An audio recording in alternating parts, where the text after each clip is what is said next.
This morning, new efforts are underway to get money back to Georgia families who rely on the SNAP program. So remember we told you before about how thieves were preying on families who rely on this program for food assistance. Liza Lucas has been investigating the problem and is here to explain what's happening now.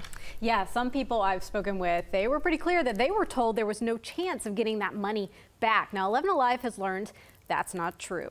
One fraud expert actually tells me he believes long-term solutions are also needed to make sure this doesn't keep happening.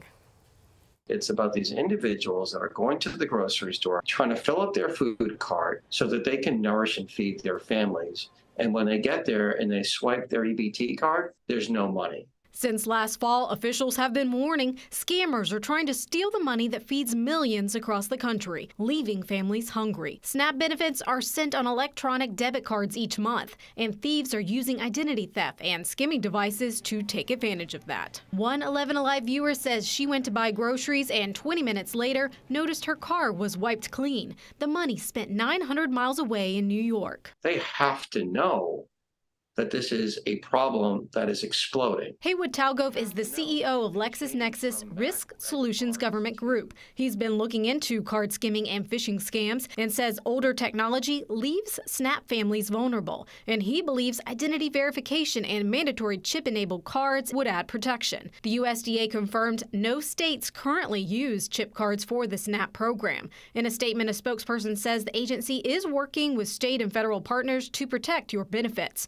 That includes looking into technology to improve access and security. Congress has pushed to get families reimbursed. Under a new law, SNAP recipients who had benefits stolen since October 1st can be reimbursed for up to 2 months of payments. Talcove says it's a start, but not a fix. What they're doing is they're leaving the most vulnerable in a situation where it's Russian roulette. Will their card work?